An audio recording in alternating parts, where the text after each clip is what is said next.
Hello guys, I'm going to show you today how I made this no meat chili that I found on the Tasty app. These are all the ingredients that you'll need. I didn't have pinto beans, so I'll be using cannelli, and I also didn't have any fresh cilantro, so I'm going to be using this ground coriander. Over here we have some chopped red pepper, we have one whole red onion and 8 cloves of garlic, and we also have some beef broth. The recipe calls for veggie broth, but I wanted to use the beef because I had it in the fridge and I didn't want it to go to waste because I don't like to waste any money. So I'm not a full-time vegetarian, so let me know in the comments if you are one, if it's acceptable to use beef broth when you're making a vegetarian dish. I'm not a full-time vegetarian, so I don't know. Over here, I also forgot to mention that I have 1.5 cups of quinoa. I wanted to use the red one only, but I ran out, so I had to use the regular one with it. It doesn't matter what kind of quinoa, what color you're using. I just wanted to use the red one. It's not, yeah. Now I'm going to start cooking, and I added some olive oil. I added the chopped red onion and garlic, and I also added the chopped red pepper along with the seasonings, which consist of 1 tablespoon of cumin, 1 tablespoon of cayenne pepper, and also 4 tablespoons of the chili powder. Now at this time I read the recipe wrong and I started to add 4 tablespoons of cumin, so I try to take some out, but it's still a little spicy. But just make sure you only use 1 tablespoon of the cumin or your stomach's going to be on fire. You don't want to do that. After you add those ingredients, you just want to stir it up, coat it, and let it simmer for 5 minutes. Now, when we let this simmer for 5 minutes, I'm just gonna say I like this recipe from Tasty because it has a lot of flavor. Like I said before, I'm trying to stop eating meat, so I'm trying to look for all of the vegetarian dishes that I can on that app.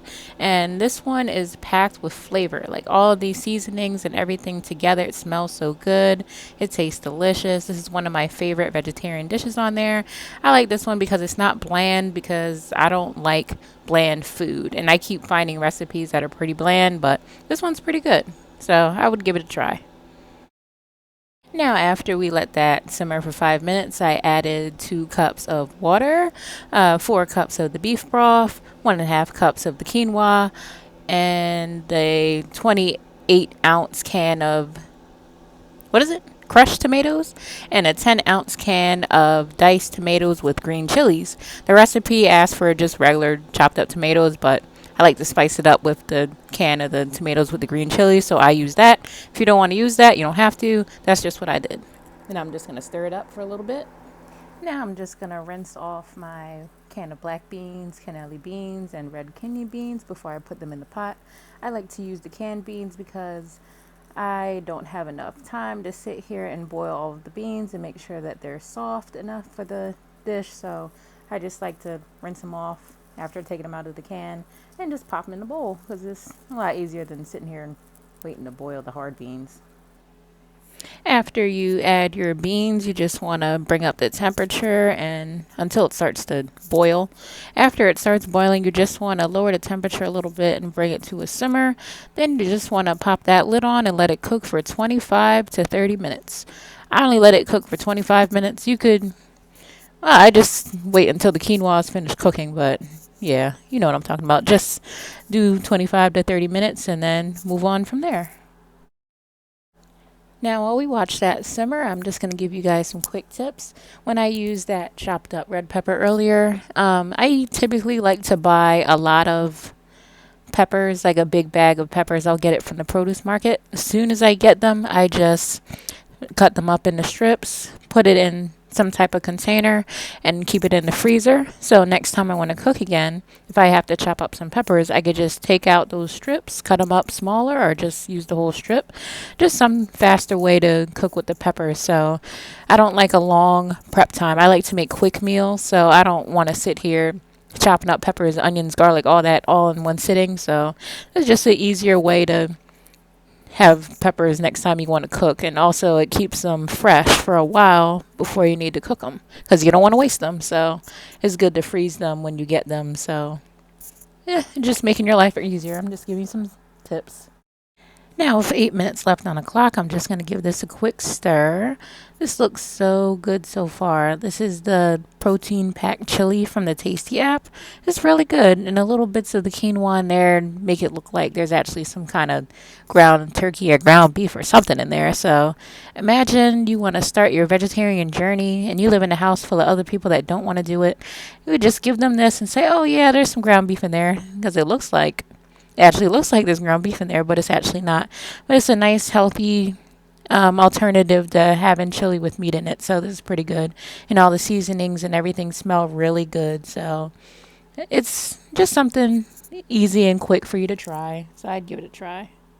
Excuse my voice, you guys. Like, my voice is a little raspy. I have allergies. That's just it. It's just allergies. But now that we're finished with this, I'm going to add my. Well, I had used the canned corn, and I usually rinse everything off in the can first. So I rinse it off, put all of that in there. Then you're just going to add 1 tablespoon of. What is it? Coriander, and then 1 teaspoon of the oregano. I put that in that measuring cup, then just threw it in there. Then you're just going to give that a nice stir.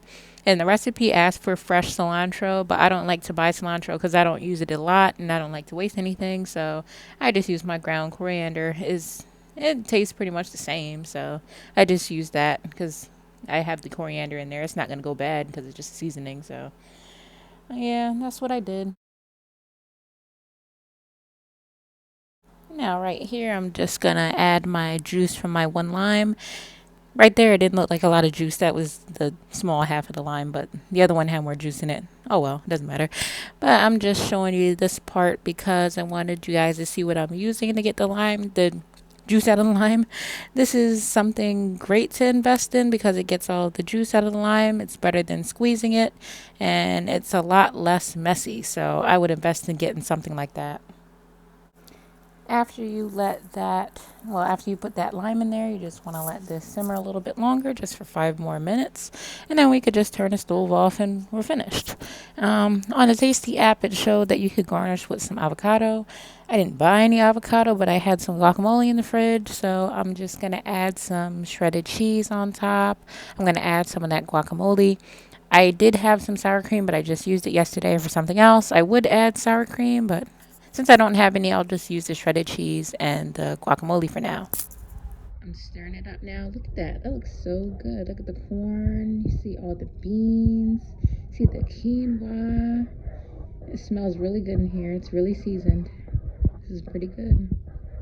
This is going to be our dinner.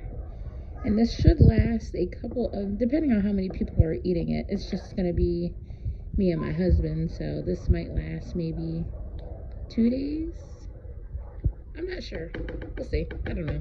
I don't remember how long it last time, but it's pretty good. And now we're all finished. Here's the finished chili. I just packed some away for my husband. I added some shredded cheese, a little bit of guacamole. I would have added some sour cream also, but we're all out from the last time I cooked, but it looks pretty good. I tasted it. It's pretty good.